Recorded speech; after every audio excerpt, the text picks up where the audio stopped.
अतीक अहमद के murder case में एक बहुत ही खतरनाक बात सामने आई है और इसे लेकर देश भर की सुरक्षा एजेंसियों को हाई अलर्ट होने की जरूरत है। अतीक के हत्यारों के पास ऐसा हथियार था जिसका कनेक्शन सीधे सीधे तुर्की और पाकिस्तान से है और इसी हथियार से अतीक अहमद का डेथ गेम खेला गया और ताबड़तोड़ गोलियां बरसाकर उसकी हत्या कर दी गई।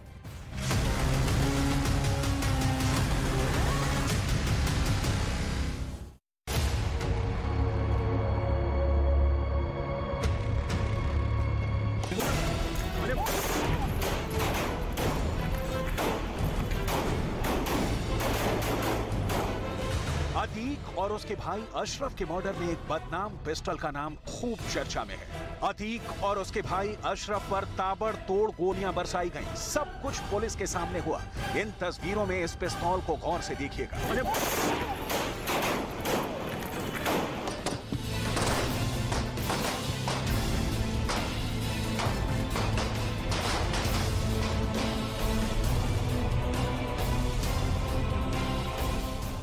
इसी पिस्तौल से सबसे ज्यादा गोलियां बरसाई गईं। इसी पिस्तौल से अतीक और अशरफ की जान ली गई। आखिर इस पिस्तौल में खास बात क्या है?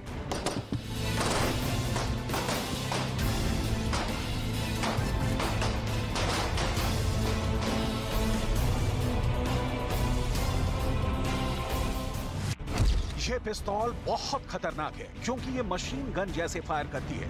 ये पिस्तौल भारत की नहीं बल्कि विदेशी है। ये पिस्तौल तुर्की की कंपनी बनाती है। इस पिस्तौल पर भारत में पाबंदी है, यानी ये ऐसा विदेशी हथियार है जो तस्करी के जरिए भारत पहुंचा। और फिर अतीक अहमद और अशरफ पर इससे ऐसे गोलियां बरसाई गईं कि पूरी दुनिया हैरान है कि आखिर पुलिस के सामने कैसे इस तरह मर्डर को अंजाम दिया जा सकता है। गोलियां पॉइंट ब्लैंक रेंज से फायर की गईं। आप शूटर्स की पिस्तौल को अतीक अहमद के सिर के करीब देख सकते हैं। अतीक और उसके भाई को पिस्टल सटाकर गोली मारी गई और ऐसे में उनका बचना नामुमकिन था।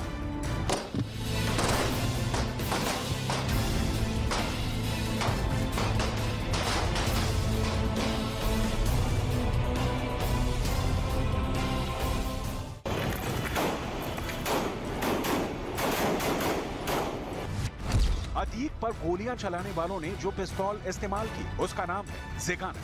ये पिस्तौल तुर्की और मलेशिया मिलकर बनाते हैं। भारत में ज़ेगाना पिस्टल पर पाबंदी है।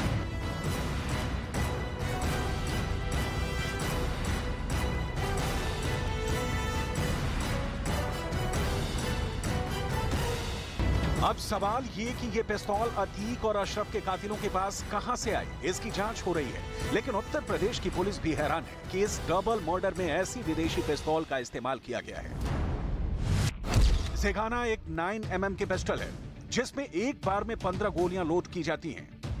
लेकिन इसमें एक बड़ी मैगजीन भी लगती है जो बर्स्ट मोड यानी ताबड़तोड़ गोलियां फायर करने के लिए इस्तेमाल की जाती है। इस पिस्तौल की कीमत 5 से 7 लाख रुपए के बीच बताई जाती है और ये दाम अवैध मार्केट के हैं। अब ये पिस्तौल अतीक के कातिलों के पास थी और उन्होंने इसका मर्डर में इस्तेमाल किया।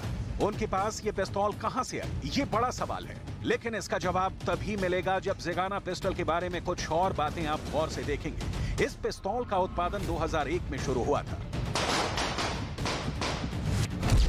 अब ज़ेगाना पिस्तौल 4 देशों की पुलिस या मिलिट्री इस्तेमाल करती है।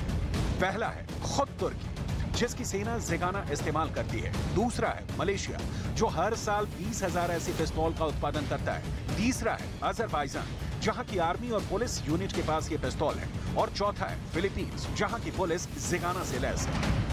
लेकिन एक 5वां देश भी है जहां ज़ेगाना इस्तेमाल होती है और वहां उसका गैर कानूनी तरीके से उत्पादन भी किया जाता है। और आप इसका नाम सुनकर चौंकेंगे नहीं क्योंकि ये देश अवैध हथियारों के लिए बदनाम है।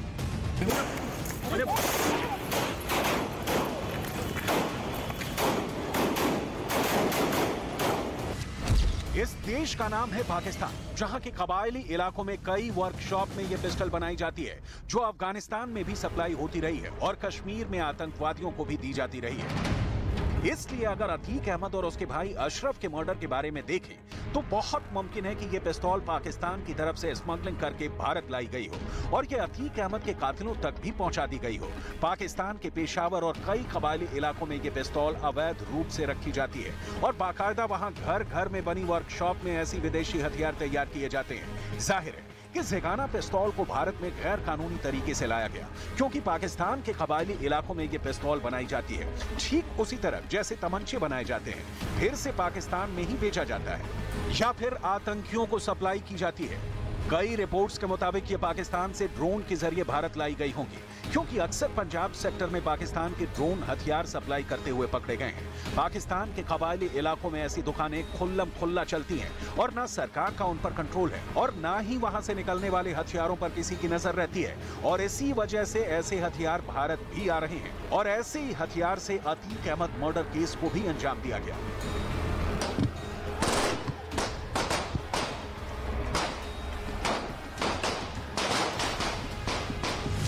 यानी पूरी आशंका है कि पहले ज़ेगाना पिस्तौल पाकिस्तान में बनाई गई, फिर यह पिस्तौल पंजाब बॉर्डर पर ड्रोन के जरिए सप्लाई की गई। पंजाब का पाकिस्तान से करीब 500 किलोमीटर लंबा बॉर्डर है और ऐसी तस्करी वहां होती रही है। आशंका है कि वहीं से ये पिस्तौल उत्तर प्रदेश के अपराधियों के बीच सप्लाई हुई हो, फिर ऐसी ये विदेशी पिस्तौल अतीक को मारने वाले शूटर्स तक पहुंचाई गई हो।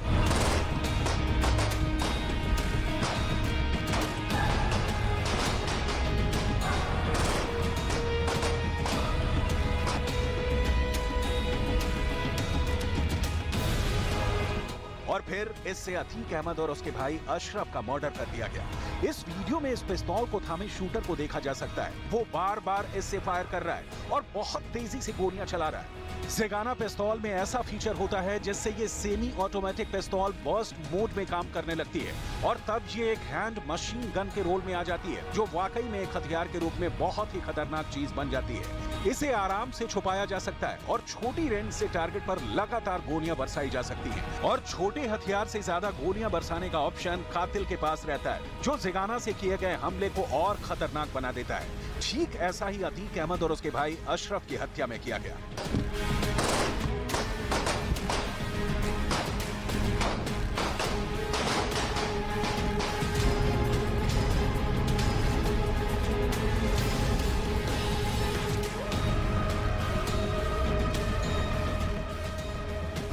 अब पुलिस के सामने सबसे बड़ा सवाल यही है कि इतनी आधुनिक और महंगी पिस्तौल लवलेश तिवारी, अरुण मौर्य और सनी जैसे शूटर्स के पास कैसे आई? क्या तीनों के पीछे उत्तर प्रदेश की कोई ताकत है, या फिर इनका कोई नेशनल लेवल का नेटवर्क है, या फिर इनके तार पाकिस्तान यानी कि इंटरनेशनल गैंग से जुड़े हुए हैं? तीनों से पूछताछ होगी तो उनके इस लिंक का भी पता चलेगा। रिपोर्ट ये भी है कि यही पिस्तौल पंजाब के गायक सिद्धू मूसेवाला के मर्डर में भी इस्तेमाल की गई थी।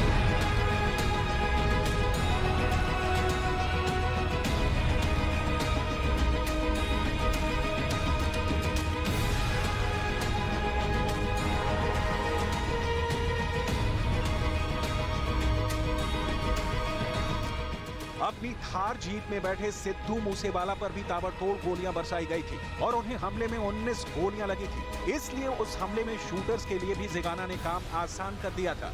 सिद्धू मूसेवाला मर्डर केस ने पूरे देश को हैरान कर दिया था, क्योंकि तब पंजाब में गैंग वॉर को लेकर बहुत बड़ी रिपोर्ट आई थी। अब ऐसी ही कहानी यूपी में दोहराई जा रही है और उसके लिए जिन हथियारों का इस्तेमाल हो रहा है वो भी एक ही ठिकाने से भारत पहुंच रहे हैं। अतीक की जान लेने वाली ज़ेगाना पिस्तौल तुर्की या फिर पाकिस्तान में बनाई गई है और फिर वहीं से लवलेश तिवारी, अरुण और सनी तक पहुंची।